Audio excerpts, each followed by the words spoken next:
Once upon a time.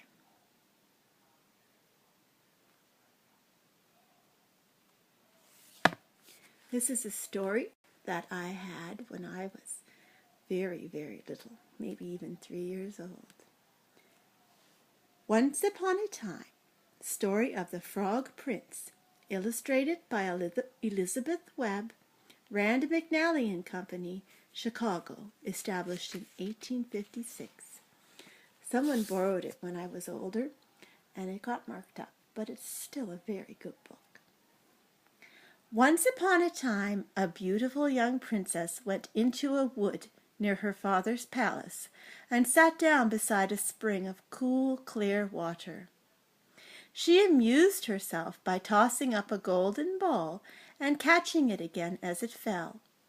But one time she threw the ball so high that she could not catch it, and it fell into the spring.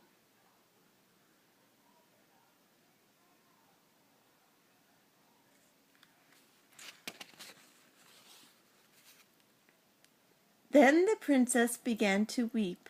"Oh, oh, if I could only get my golden ball again, I would give all my fine clothes and my pearls and diamonds, everything I have."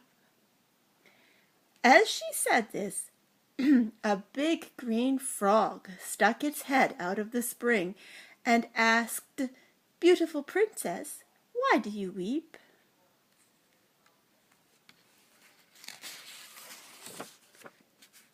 "Alas," said the princess, "my golden ball has fallen into the spring." "I do not want your pearls and diamonds and fine clothes," croaked the frog, "but if you will let me live with you in the palace and eat from your own gold plate and sleep on your own white pillow, I will bring you your ball."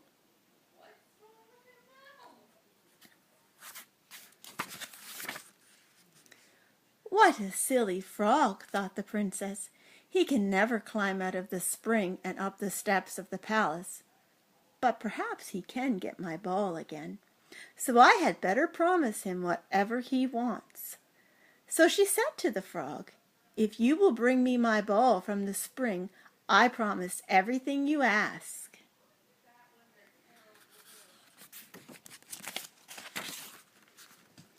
At once the frog dived deep into the spring, and when he popped his green head out of the water again, sure enough, the ball was in his mouth. He tossed it out on the ground, and the princess ran to pick it up. She was so happy to have it again that she never gave a thought to the frog, but ran home as fast as she could. She did not even stop to say thank you.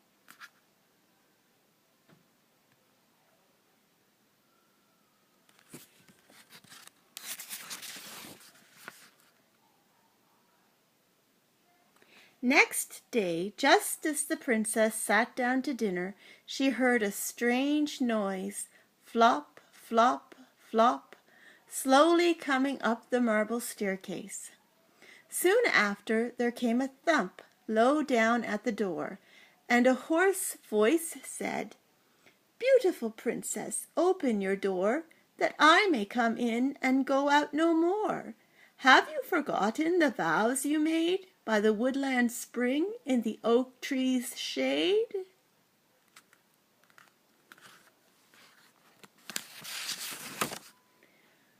The princess ran to open the door, and there at her feet sat the frog.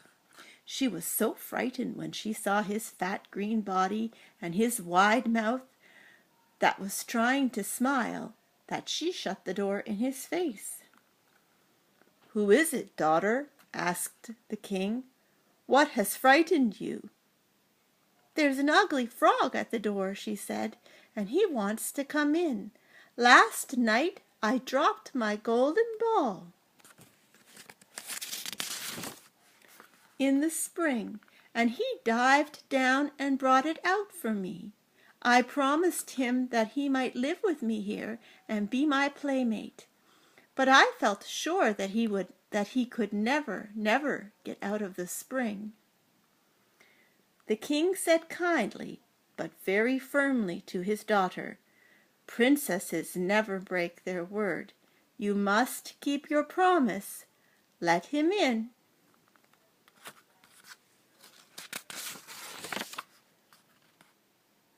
So the princess opened the door, and the frog came hop, hop, hopping into the room and up to her chair.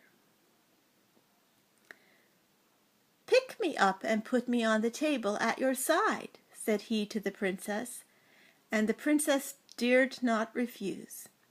When he had settled himself on the table, he said, "Push your gold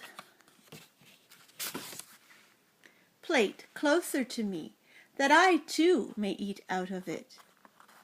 The princess pushed her plate closer. When the frog had finished dinner, he said, "I am tired and sleepy. Carry me upstairs and put me on your little white pillow."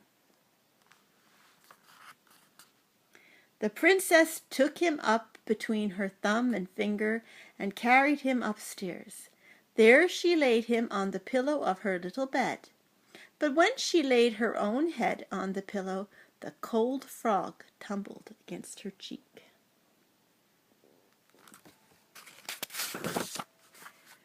She flung him with all her might against the wall. When he fell down, there was no frog at all, but a handsome young prince stood beside her bed, looking at her with the most grateful eyes that ever were seen. "Who are you, and where is the frog?" cried the princess.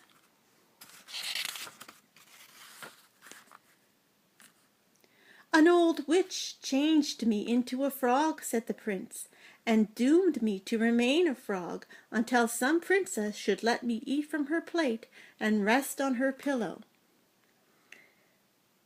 "You have broken this wicked spell," he went on, "and now will you marry me and go with me to my father's kingdom? I will love you and be good to you as long as I live."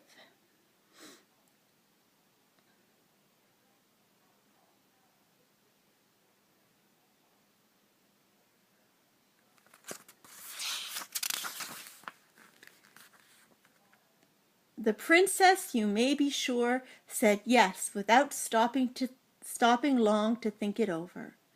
Then they heard a prancing in the courtyard, and when they looked out into the moonlight, there was a golden carriage drawn by 8 white horses in silver harness, and on the carriage was the prince's coachman, who had bewailed the loss of his master so long that his heart had well nigh burst.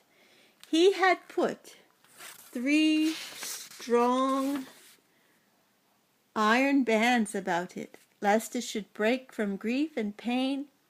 But as they all set out merrily for the prince's kingdom, crack, crack went the iron bands, for the heart of the coachman, swelling with joy, snapped them one after another.